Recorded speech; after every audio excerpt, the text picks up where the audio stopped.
It's the KQ Morning Show, 92 KQRS. Let's get right into business. Your top 5 at 6 for March the 4th.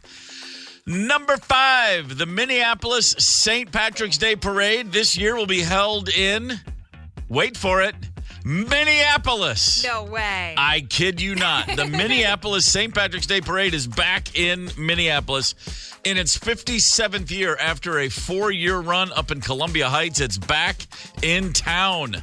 Thanks, pandemic. Yeah. Ruining all our fun. You know how much I love Minneapolis? I do. Like, it is definitely my preferred city. I talk a lot of crap about St. Paul because you got your West 5th Street crossing your West 7th Street. Nothing makes sense over there, but I will concede the real St. Patty's Day Parade is definitely in St. Paul. Well, they got it going on. They got to figure it out over there. Yeah, but it's designed for St. Patrick's Day. They don't. The whole city was built for one day a year. One day only. You don't see them shipping it out to Columbia Heights. No. But it is coming back down. The parade runs along Nicollet Mall from 6th to 12th Street. That's 6th Street to 12th. That's 6. It's not that long a parade. Okay, we're going to let it go. It's fine. If you're drinking, it is plenty That's very long, true. though. It is plenty long. You don't need that much, truly. It's just a break from drinking in one place. You walk outside, it goes by, you go back and drink again. Yep. That makes perfect sense. Number 4 in your top 5 at 6. Jimmy Johnson is retiring from his broadcasting role at Fox after 31 years.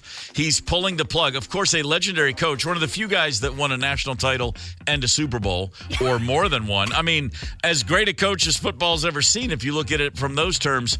My man has been on Fox Sunday Football for 31 seasons. What a gig. What a gig. Yeah. I mean, you retire from coaching, and then you get the cushed gig of all time. You get to talk about the thing you love, and then you go home. And then you go back a week later and talk about the thing you love, and then you go home. Yes. And then the season ends, and then you fish for 6 months. Jimmy Johnson figured it out, man. Good for him. How does he level up in retirement? I don't have any idea. Like, what? I mean, what could be better? I sincerely imagine he's just going to be, 3 weeks into the season and go, what the hell was I thinking? It was great. All I had to do was talk about football. And I know he's done very well, but millions of dollars to just hang out with and laugh about football and no longer have any pressure. Win, lose, those are terms for suckers. I'm just having fun. Well done, Jimmy Johnson. Number 3 on your top 5 at 6, the local 3M Open, thanks to the PGA Tour and 3M, will continue. They've extended that deal.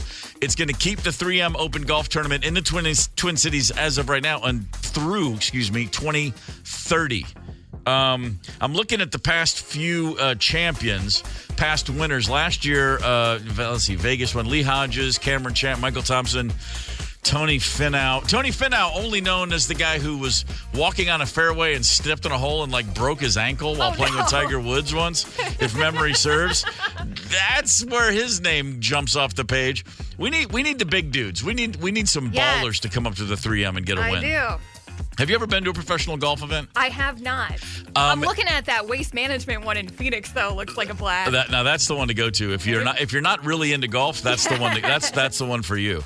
I've been. I can tell you this: when you watch people, and I play golf and have played golf for decades. When you go onto a course and you're standing feet away from Phil Mickelson or Tiger Woods or any of those guys, somebody who's really good, when they hit the ball, it even sounds unlike anything you've ever heard on a golf course as a normal person. Yeah. It's just I watch the flight of those balls and I just think, who am I kidding? I mean, it's like watching those guys play golf and then me going and playing golf is no different than going to the T-Wolves game and then playing horse in your driveway. It's astounding that the fact that there's two different games called golf, the one they play and the one the rest of us play. Yeah. But anyway, it is fascinating. Even if you don't like golf, go out for one day. You'll find something out there you dig, I promise you. And it's in June or July. What a nicer time to be outside, hanging out in Blaine. That's the whole point of June and July. Yes. Get the hell out of the house. Yeah. Number 2 in your top 5 at 6. The Rock and Roll Hall of Fame nominations came out this year, and Joe Cocker was nominated, amazingly enough, for the first time. He's been eligible since 1989, and he does have one person, at least, in his corner, and that would be Paul McCartney, who wrote a letter to the Rock and Roll Hall of Fame saying, basically, I would like to suggest Mr. Joe Cocker for entry into the Hall. Joe was a great man and a fine singer whose unique style made for some fantastic performances. That's one way to say it. I would just say it's Joe Cocker, you bunch of idiots. What's wrong with you? Yeah. He said all of the people on the panel will be aware of the great contribution Joe has made to the history of rock and roll, and whilst he may never have lobbied to be in the Hall of Fame, I know he would be extremely happy and grateful to find himself where he deserves to be among such illustrious company. Thank you and all the best, Paul McCartney. How do we get Paul McCartney to write a letter for the Black Crowes? Let's get on it. Is that my next task as a producer? As long as someone's writing letters, let's get a Beatle on there. Come on. Man, but I really mentioned that just to say again, like, how does Joe Cocker he not been nominated before? Yeah. Just absolutely insane. Hey, real quick, Carver, Minnesota. Good morning. Happy to have you with us this morning. Carver. It's spelled like Carver. Yes. Just in case you're wondering how to spell and pronounced like Carver. It's one of the easiest ones we're going to throw out there. Number one in your top 5 at 6. Hey, fat ass. This is your day. Happy Fat Tuesday. Mm-hmm. I'm looking in the mirror when I say that. Mardi Gras today, the final day of Carnival. Now, Mardi Gras is, of course, French for Fat Tuesday, the last day of consuming rich, fatty foods in preparation for Lent. I can't remember the last time I really thought about Lent. I mean, when I was a kid, Lent was, no, what are you giving up? What are you doing? Oh, really? Oh, no, we were... not around here with all the Lutherans. Oh, yeah, It kind of floats under the radar. Heavy dose of Catholicism in the Gorman household. What was the worst thing you had to give up as a kid? Oh, I don't even remember because whatever but it was, must not have been that bad. No, it was never like a tragic. There was the only thing I have. My only memory of something horrible around the Lenten season was one day my mom decided for Good Friday for 3 hours from noon to 3, representing the 3 hours Christ was on the cross. Okay. She would have her 4 youngest kids say the rosary with her for 3 hours. For 3 hours? On our knees. Ooh. Yeah. On our knees. And we were on that carpet, not shag carpet, but I don't know what you call it, but it was really, put it this way, you kneel on it for 30 seconds and it starts to break the skin. That hard pack, coiled up, whatever that kind of carpet was. And she said, honey, guys, we're going to do this. We're going to do this from noon to 3. And we lasted maybe 4 minutes, Wow. all freaking out. And she was so disillusioned with it. And, by the time you're bringing up the rear, you've already got 4 kids, they're teenagers. And then you got 4 younger ones. And then they're complaining and crying. You only got about a 4-minute limit before her brains exploded. That's what happened. And we ran out of the room. And then she said, all right, well, then just sit in your rooms and contemplate. Oh, no. And we had to sit quietly for 3 hours, which was How much contemplating did you do? I contemplated how my mom had lost her mind that day. I can promise you that. There's your top 5 at 6 for Mardi Gras Tuesday, March the 4th. Connect with us on the KQ Talk and Text line. 651-989-ROCK. That's 651-989-ROCK. 92 KQRS. Dolly Parton, let's see, married to a dude named Carl Thomas Dean in 1966. Who? Carl Thomas Dean. Okay. He's an asphalt man in Nashville, Tennessee. He's an asphalt man. He is it's not his fault. No, he's a paver. That's what he does. My man has stayed so far out of the spotlight, or I should say did stay. Carl Dean passed away yesterday. Dolly announced that on her Instagram account yesterday afternoon. 66 they got married. And no one knows a thing about this guy. Wait, I mean, 1966? Yes. They got married? The year after I was born, they got married. Recently, last year or just over the last few months, Dolly was asked about the secret to such a happy marriage. And, Dolly, good old-fashioned horse sense right here. Mm-hmm. Stay gone as much as you can. I've been married 50 years. I've been home about 45 of those. So it works perfect. I love it. No, actually, you need to have respect and love for each other. You need to be good friends, too. Aw. See, isn't that nice? They met at a laundromat on the street. He just walked up and started talking to her. She had just come to town for the first time to try to make it as a singer, and they connected. I mean, it was her first week in Nashville. She met a guy. They started talking. Oh, really? That was it. And then they ran away to a town called Ringgold, Georgia. You can get a marriage license all in one day. Boom. Nobody there, just the two of them and the guy that married them, and they've been together ever since. I just got to say, Carl Dean won at life. Oh, absolutely. Didn't need a thing. Doesn't need any attention. Never, ever attended a public event with her. I mean, really? 2 or 3 times, honestly, in 60-plus years, or 60 years. Just go. I mean, think about everything Dolly Parton does. Think about everywhere she is. Think about everything. He's just back at the hotel or back home. whatever. She comes home every time he's there. This very much sounds like your dream of throwing your phone into the lake and never having to do anything again. Pretty much. Yeah. Pretty much. It's pretty great. But she said, hey, the secret is staying gone. I was on the road for pretty much, half of every year on the average. Yeah. For years and years and years. 2014 was the first year. So for Rosemary and I, together since 1990. And in 2014, I came off the road. For good. That was it. And those first couple of years were kind of rough because after a while, we're both like, shouldn't I be going somewhere? And she's like, shouldn't you be going somewhere? I mean, it's like a wartime bride. You come home and she's like, who are you? Yeah. What happened? I was like, this is weird. I don't have anything to look forward to away. And it's an adjustment. So, but for Dolly and Carl Dean, rest easy, Carl Dean. Well done. You kept that woman happy all those years. That's a hell of a work. That's a hell of an effort right there. Yeah. Nice run. The 2025 Tee It Up Golf Card number 3 presented by Club Champion is on sale right now. Golf 7 area courses and save over $200. Text the word golf if you're interested. The 651-989-ROCK. 651-989-ROCK. Let's look back, shall we? Sports history with the KQ Morning Show. 92 KQRS. On this day in 1913, the New York Yankees went to Bermuda for spring practice. 1913, they were the first team to ever leave the U.S. to go into spring training. My question, why did any of them go back home? Yeah. Why aren't we still doing spring training in Bermuda? In 1913, New York City, I'm sure it just smelled like ass.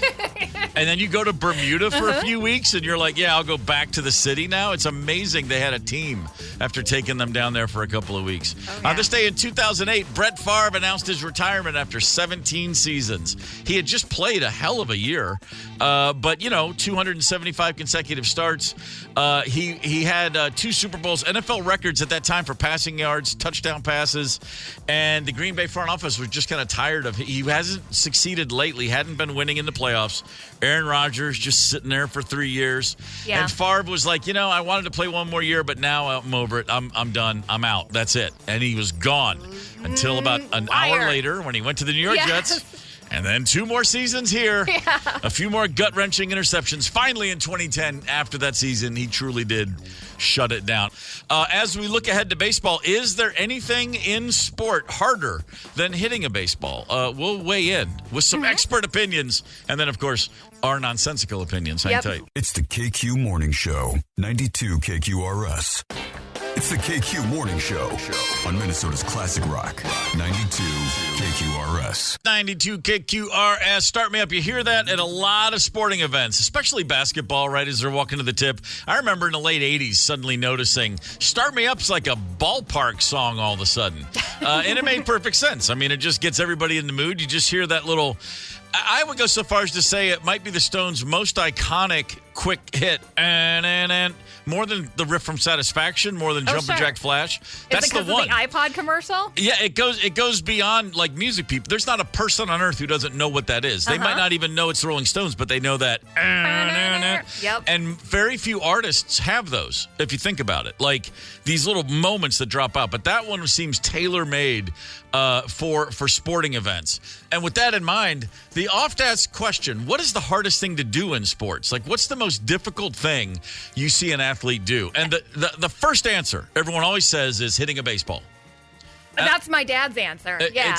It's and if you think about it, I mean, a ball's going up to 100 miles an hour from 60 feet, 6 inches away. Mm-hmm. The pitcher has less than 1/2 a second to find the ball out of the pitcher's hand, decide where it's going, what kind of pitch it is, where it's going to cross the plate, and then to swing the bat. All that in less than 1/2 a second. Mm-hmm. And so, I mean, it's kind of hard to argue there's anything more difficult. But then again, there are people who are just clearly born to do that. Tony Gwynn just somehow knew how to hit baseballs. Ted Williams, just bored. That's like an innate thing.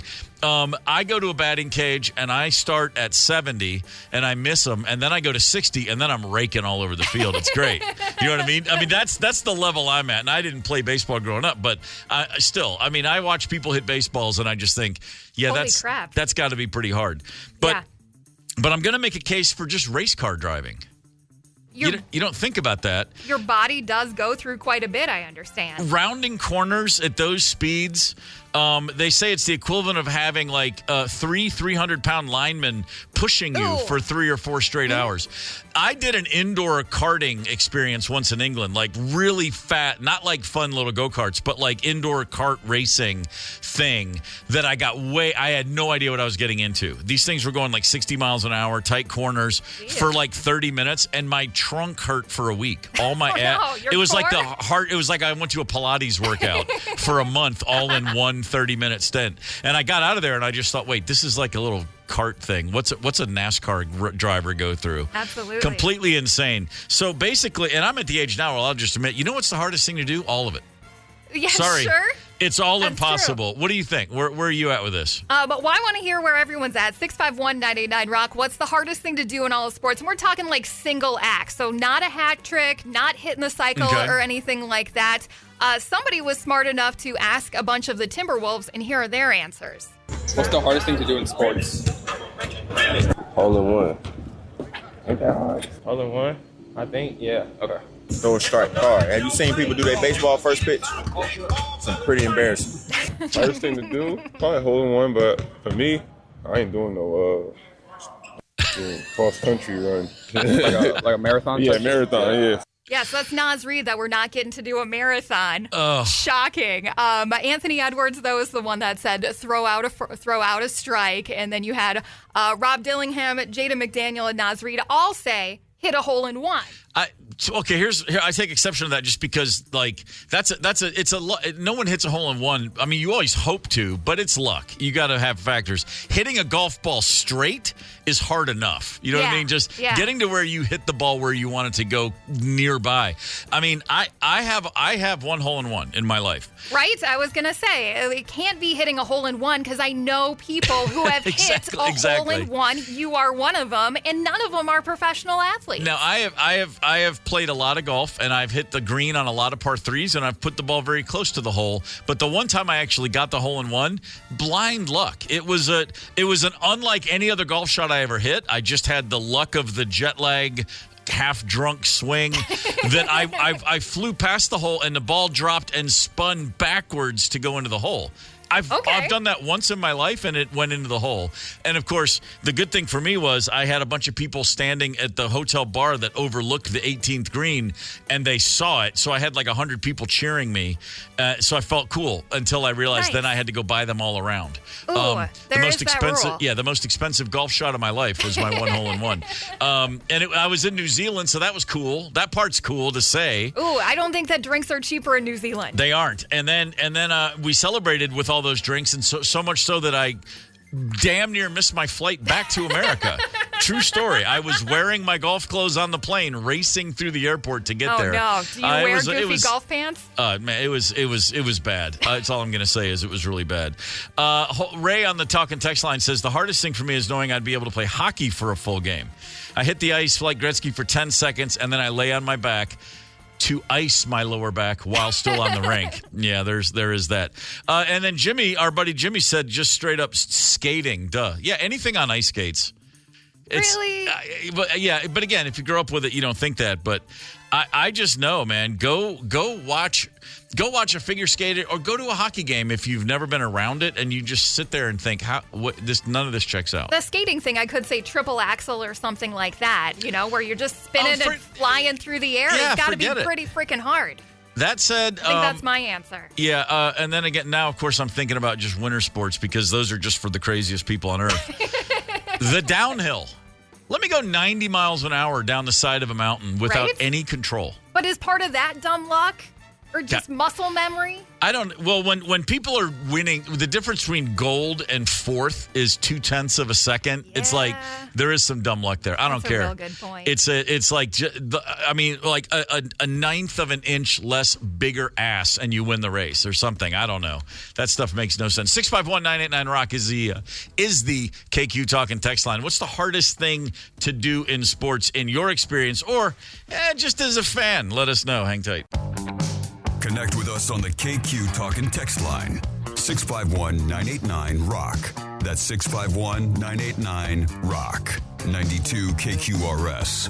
Sitting here listening to AC/DC, I'm reminded of the fact, Ryder, that I was in Melbourne, Australia once, and I went to see in person an Australian rules football match. Those are intense. I've never seen anything more violent. I've been in bar fights that had nothing on this game. Australian rules football looks like one thing on TV, and then it's about 100 times more insanely terrifying in person. And there were things happening where the whole crowd would swell and cheer at once, and I'm like, I don't know what just happened, and it wasn't like because there's a scrum. It must have been a pass or a pick or a feint or something, and everybody would cheer, and I was like, boy, I'm really missing a lot of the action. But every now and again, there would just be two guys running full speed into each other without pads or helmets, and one of them would lay down, and the other guy would run about 10 feet, and then he would lay down, and it's like, I want to watch someone die here in Australia. But they loved it. Hardest thing to do in sports, the KQ talk and text line 651-989-ROCK. A few like this. I'll just share one. I think the hardest thing to do in professional sports would be to sign a contract with the Minnesota Vikings, truly believing you could win a Super Bowl. Come on. I like this one from Kimberly. Curling and retaining any sense of pride whatsoever.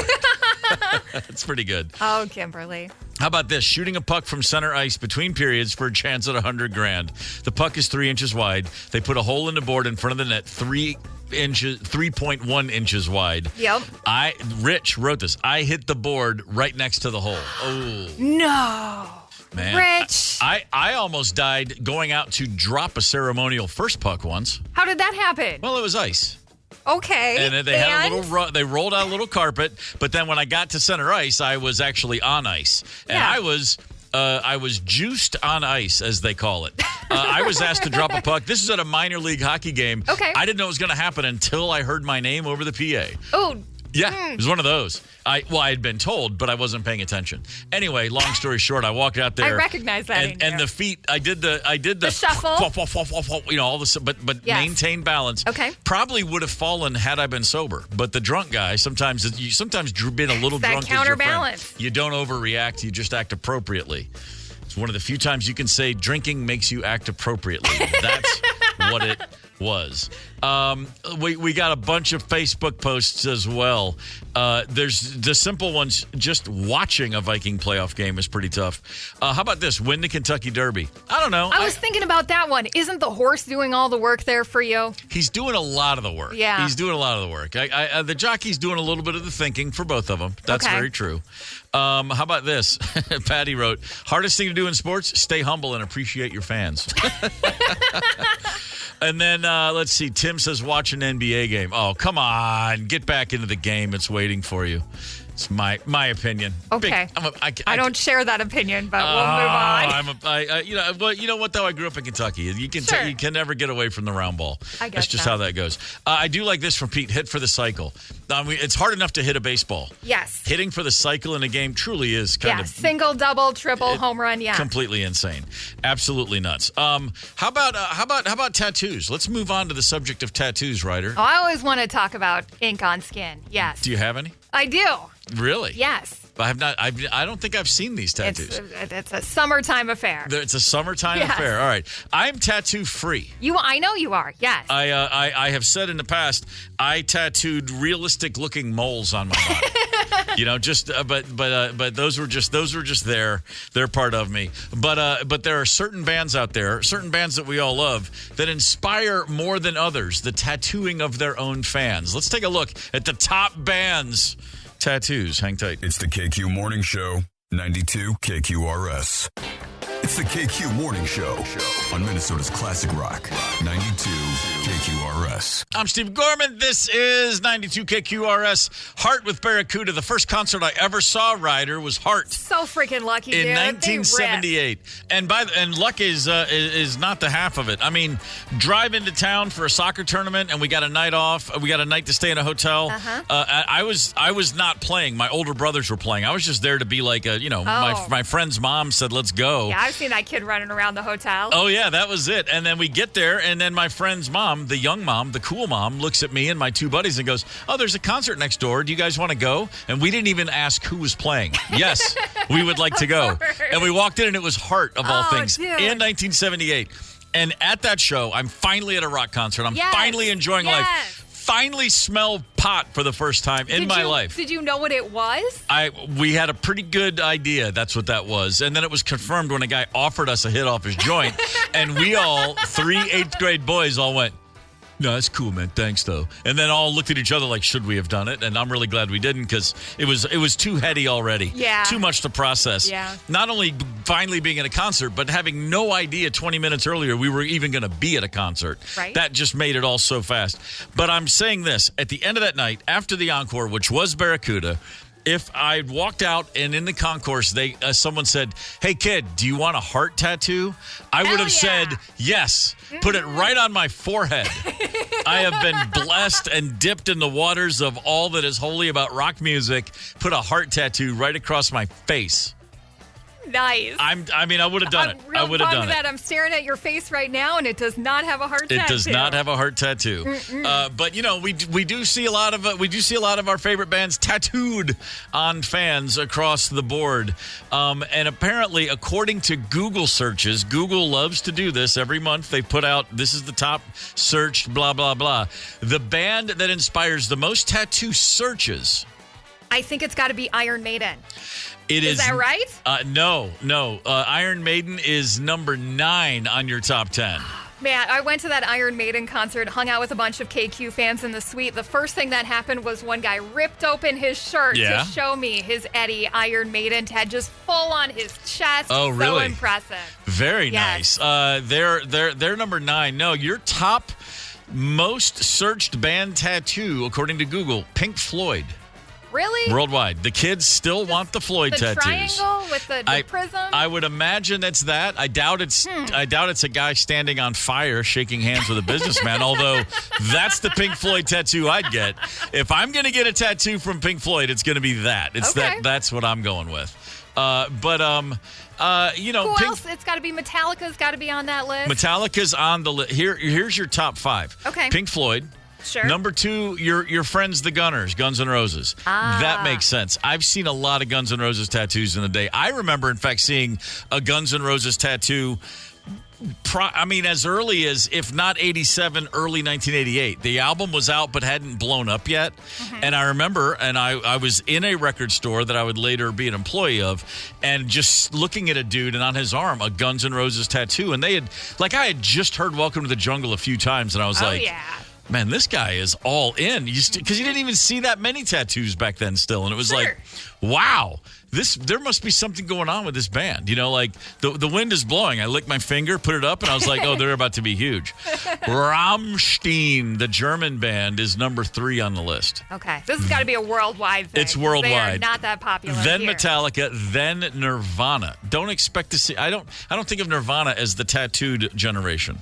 They're a fan base, I should say. No, but it was such a heartbreaker when the whole Cobain thing went down. So I think that you probably had a big swell of people who are like, I just got to get this band tattooed on me. And much like I think about a boyfriend or a girlfriend or a radio station you love, I don't want to get a band tattooed on me and then jinx that band. Immediately they're going to break up, and by the time you're getting your Nirvana tattoo, they are cemented in history. There is nothing else that's going to happen. Well, these recent searches. These are people still. They know Nirvana's, what happened, and it's all over. John just texted in, I have the Zepp symbols on my left arm. Nice. I'm assuming, Led Zeppelin 4.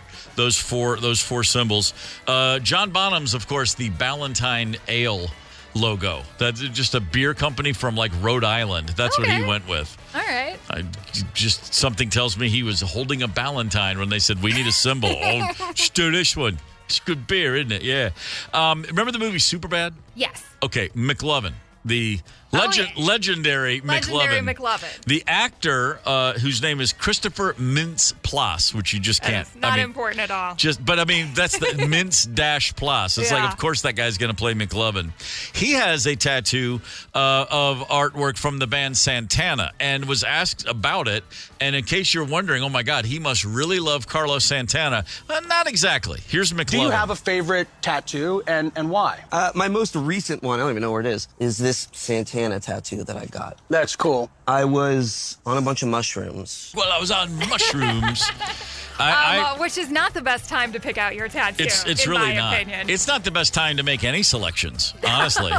Like, get your music lined up ahead of time before the trip. That's what I would suggest. Get your refreshments lined up ahead of time. Do all of the guesswork and thinking and decision making before ingesting the mushrooms. That's what experience has taught me.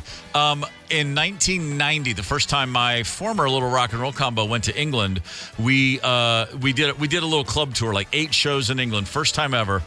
And the British fans had discovered the record and were obsessing over it in a way that nobody in America had done like this. Like, we would pull up to these clubs and they were crazy. I mean, they were there for it, having it. And it was really intense, a whole different level than American fans.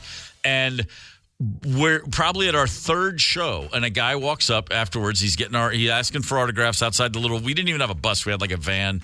And the guy goes, he has a Sharpie or some sort of marker, and he asks everyone in the band, there's 5 of us at the time, if we'd sign his arms, like forearm, bicep, just different place on either arm. I know where this is going. And we're like, what, you want us to sign your arm? And he said, yeah, I'm going to get these tattooed. And we were like, yeah, right. And he goes, no, I'm going to get your autographs tattooed. You're the best band, my favorite band. I know you're going to make it. You know, the record had been out like 4 months. Okay.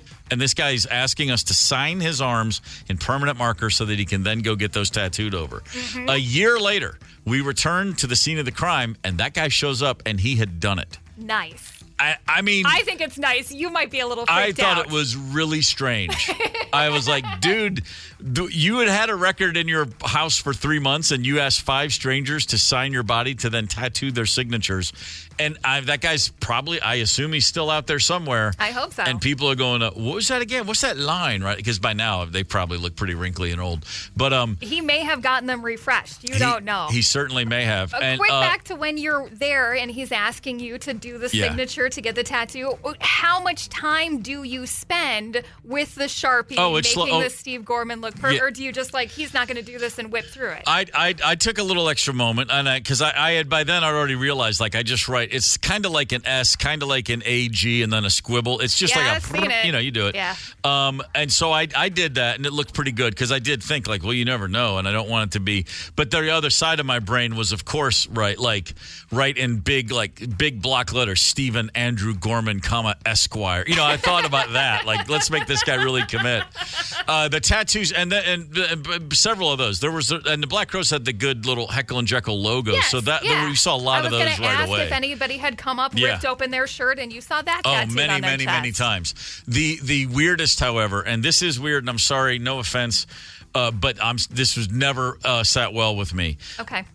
Same thing, early days, 1990, maybe it was 91, but in England, outside a gig, I want to say Leeds or Sheffield, a northern-ish city, and a guy came out, and he was holding a baby boy who he didn't bring into the gig, but he had him out to see the band when we were there for sound check. Yeah. And he goes, oh, this is my son. This is ChrisRich. ChrisRich. The singer and guitarist, the brothers in my band, Chris and Rich. He named his kid ChrisRich, one word. And one word? Legally, I thought that was first name, middle name. No? ChrisRich. And we saw him over the years. He would come back, and the kid was getting older. And every time I looked at that kid, and I guess all I thought was, well, thank God it's not, Steve Johnny or something else. I'm just really glad I don't have to be. But that guy's out there somewhere, and to this day, people are like, well, ChrisRich, I've never heard that. Yeah, well, my dad liked this band from Georgia. He really liked the music, and he was really inspired. And my dad also drank a lot. So, one thing led to another, and here I am. Oh, do you like the Black Crows? No, music sounds like garbage to me. I'm sure he doesn't think that. No, he could have come up with James Laws, but no, he went ChrisRich, didn't he? Axel Duff would have been better than that. Slash Duff, anything would have been better than ChrisRich. Somewhere out there that's happening. Rock and Roll Hall of Fame nominations. Fan vote continues on. Joe Cocker nominated for the first time this year. Shockingly, Joe Cocker has one fan at least who is putting his shoulder to the wheel and saying, hey, put my friend Joe in there. And that would be Paul McCartney. Paul McCartney wrote a letter to the Rock and Roll Hall of Fame. Dear rock and rollers, I would like to suggest Mr. Joe Cocker for entry into the Hall of Fame in the fan vote. He is sitting at number 6 with 85,000 votes. Okay. Which is, I'm happy to see that. How's your boy Chubby Checker doing? Chubby is right behind him with 77,000 votes, and then and then there's the Mendoza line, the top 7 and the bottom 7. And right behind Chubby in position number 8, ye old Black Crows. I've been voting. I don't know if it's doing as much as a Paul McCartney letter. I doubt it. But I have to do 2-factor authentication on that thing. Yeah, dude, sure. It's legit. They're real. They're very real. So you've got, but it's just an absolute blowout in terms of the fan vote. Fish has been in the lead since day one. They're going to go poll to poll with this thing. 170,000 votes. Loony. 170,000 votes. The second place vote getter only has 103,000, and that would be William Idol. Well, good for him. I love me some Billy Idol. Yeah, as great do I. for him. Soundgarden, then Bad Company, then Cyndi Lauper, then Joe Cocker. So, okay, Fish, I think they're... I'm not a Fish fan, but you can't argue that they're as successful as any band in the last 35 years, and they've done it without money, man. They've done it without any industry help. Yes, not absolutely. in a radio station or a video channel, or nobody plays them, and they just do their own thing. But I think they will get in. I think they should get in. Okay. Billy Idol, put him in. Soundgarden, put him in. Bad Company, put him in. Yeah. Cyndi Lauper, okay, maybe. I guess. I don't know. Cocker, yeah, got to go. And then Chubby Checker, how's he not already in? Makes no sense. How's Mariah Carey doing? She is in 9th place, just behind the Black Crowes, but ahead of Joy Division, New Order. And then Really? Outkast, bringing up the rear, the Mexican rock band Mana, which is not surprising. Most people don't know who they are. Yes, yeah, that's just going to be a But publicity issue. second to Mana is Oasis, not getting the love from clearly a largely American group of voters on the online poll. Are Oasis fans just taking a page from the Gallagher brothers and just throwing a giant middle finger at the Rock and Roll Hall of Fame? Like, we ain't doing your stupid fan vote. We know it's not worth anything. That would absolutely check out. Yeah. That would check out. In terms of just, the enormity of, you can make a case. Well, I'll make it very simply. There's not another band or artist on this list who have been anywhere near as huge as Oasis worldwide. Sure. Not even at their peak, but even today, as the tour they're doing this year further illustrates, because they never really blew up and stayed up in the States, a lot of people are unaware of the fact that of any band that came out since the 90s, they're the biggest rock band in the world. Yeah. They always were. It makes no sense how big they are in the rest of the world. Yeah, and you bring this up that Oasis isn't the... I played the crap out of What's the Story Morning Glory when I got that CD. Yep. Just like over and over and over again. There were so many scratches and skips on that thing. I thought it was a great album. It was. And they sold... I did feel like it was everywhere. It was. Well, you know what happened? They were touring in the States for that album. Mm-hmm. So the first album came out here and went like platinum, 1 million records, which was good. That record... Oh, was it? Was it good? Well, no, I'm saying for an English band, first time out, that's a good number of... Okay. I'm saying, but they were the biggest band in England, but here they got their foot in the door, to say the very least. Yeah. But the second album, Morning Glory, sold 4 or 5 million copies. It really was huge in the States. And during the tour, they had a big famous squabble, and Noel, the guitar player, he just flew home. And they blew off the tour and didn't come back for a while. And that's all it takes. That's all it takes to make everybody go, yeah, whatever, man. I guess. And then the third album just did not take off here at all. That's true. The fact that they put out their first single from that third album, and I believe it was 9 minutes long, might have had something to do with that. Well, yeah. Flexing. As a DJ, I like it so I can go to the bathroom or maybe run to the liquor store if I'm feeling really frisky. Yeah. But what was that song? Was called All Around the World, I think is what it was. The single from the first single from album number 3, later described by Noel Gallagher, who wrote the song as, that is just the sound of cocaine on vinyl. That's exactly what that was. Looking back. Yeah, probably could have tightened it up a little bit.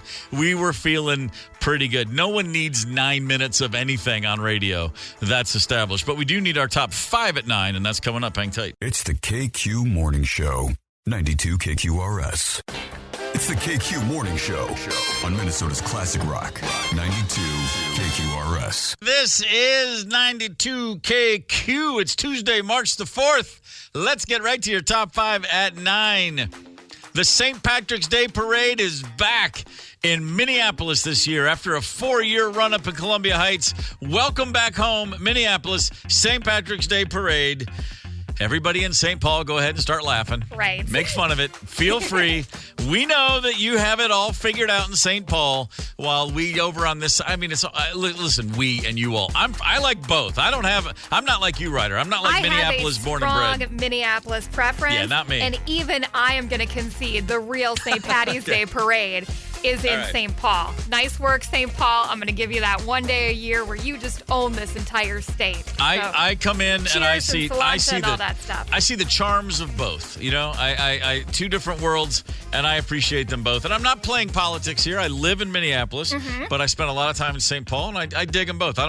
Maybe one day I'll wake up and suddenly be like, yeah, those St. Paul bastards. That hadn't happened yet. I'm going to keep lobbying. They do a nice dive bar, though. So, my God, right? Don't they? Yeah. Oh, my goodness. They don't get me started. Because once I start, I can't stop.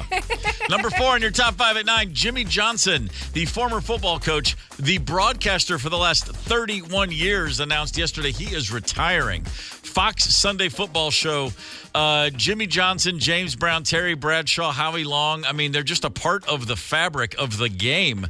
Yeah. And Jimmy now at 81 years old is saying, yeah, I'm done. So what this says is he took that job when he was 50. Oh, crap. Really? And yes. he's 31 years. So he was only 50 when he, quote, retired from coaching, and then just moved into the greatest gig ever, which is you never win, you never lose, you just have fun, and you work a day a week for half the year. Oh, Jimmy, buddy, I get it.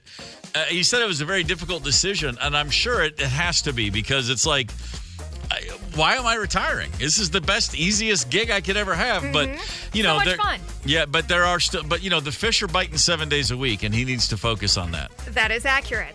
Right on, Jimmy Johnson, one of the great coaches in football history, and absolutely a huge part. It is really weird. Like when I saw that like blurb last night on Twitter or X, and I was like, huh. And I didn't really think about it. I woke up this morning, I was like, wait a minute, Jimmy Johnson. I've been looking at him every Sunday for years. I love Jimmy Johnson. Yeah. Right on, Coach. Number 3 on your top 5 at 9. The PGA Tour and 3M have extended the title partnership deal, which means the annual 3M Open Golf Tournament will continue at least through 2030. Good for you, Blaine. Yeah, get after it, Blaine. Your little TPC Twin Cities course up there. Why? I just want some bigger names. That's all I'm going to say. You're not the only one. Bring out the big guns. Come on, 3M. Yeah. Hell, I would take a limping, unable to play Tiger Woods just to get him out here. Give me somebody. You would be practically shutting down the state so that everybody could go watch that. Yeah, no question about it. I was at a U.S. Open probably 10 years ago and saw Tiger, and the only time I saw him in person, and he looked like a strong safety. You know, just jacked up. Sure. I knew several people who worked within the NFL area at that time, and they were talking about the fact that when a lot of players come off HGH, their bodies fall apart. Okay. And they would talk about that when they would look at Tiger. And I was like, what are you saying? And they'd go, nothing. Just saying. The guy looks like Ed Reed in the Raven, and he's on a golf course. There's something about his build that doesn't look quite like it should. Anyway, all that to say, if you've never been to a professional golf event, it's worth going even if you don't like golf. It's a very different world out there, and it's always cool to see something new. Number 2 in your top 5 at 9, if you're looking for something new and weird, how about something bigger and weirder? That would be the Bigger and Weirder Tour. Ledge Amphitheater, September 11th. Weird Al Yankovic with Puddles the Clown. Puddles Pity Party is what it's called. Yeah. The 7-foot giant clown who sings sad songs as an opening act. You could have a worse night than seeing those two artists together. That is accurate. On one stage. Yeah, outside too. Great. Oh, absolutely. Morning shout out time to Baldwin, Wisconsin. Good morning, Baldwin. We love you, Baldwin. We do love you. Doesn't matter that you're in Wisconsin. No, it doesn't matter that you're bald either. Not a chance. Number 1 on your top 5 at 9. If you're just looking at the calendar and going, wait, what is March 4th? It's Mardi Gras. That's Fat Tuesday to you and me. So go let her rip. Lent starts tomorrow, Ash Wednesday. So this is your last chance for all of you practicing Catholics out there anyway. You know, the red meat's going to go to the side. Yeah. You're going to cut back on the booze. You're going to fast a lot. You're going to pretend to do all these things. Kind of how we rolled. Happy Fat Tuesday. Also, March 4th, my brother Jim's birthday. He was born in 1956, so his birthday is 3-4-5-6. I love that. I love it, and I figured that out like 10 years ago. Right. I was like, hey, you're 3-4-5-6. And he looked at me like, yeah, have been since that day. I'm a little slow on the uptake sometimes. There's your top 5 at 9. I have a buddy in town visiting up from Nashville, and he said something. He's got today. He's got a bunch of stuff to do tomorrow. He's getting in today. Got a few hours to kill before he has to do like an actual dinner tonight. And he goes, hey, have you heard about this thing? It's called a Juicy Lucy. And I said, as a matter of fact, I have. All right. And he goes, all right, so I'd like to get one of those. And I said, well, we'll go to Matt's. That's where you go. Yep, Jucy. And he's been reading about it, going, well, I heard there's other places. I said, just shut up. I got it. Yes. So we'll be going. And doing it like a real Minnesotan on a weekday in the middle of the day when it's not crowded. Exactly. I'm so proud of you, man. And I'm doing my best. And of course I will treat because, you know, I can't let a man come to town and pull out his wallet. So as long as I remember to get the ATM on the way, we're all good. It's still a cheap date. Looking very forward to a Juicy Lucy. And I'm looking very forward to watching him ignore me and burn his mouth on his first bite. Because I know exactly that's what he's going to do. Yes. Tomorrow on the show, Jessie Pierce calling in. She's she of the Bar Down Beauties podcast. Let's talk hockey. Let's talk hockey, man. That's going to be exciting. The Boys State High School Hockey Tournament. Every time I say I can't wait and I love it, people think I'm being sarcastic, and nothing could be further from the truth. Nope. Chris Nelson's up next with your shot to see the Marshall Tucker Band at Treasure Island. Hang tight. It's the KQ Morning Show. Get the KQ Morning Show podcast wherever you listen. 92 KQRS.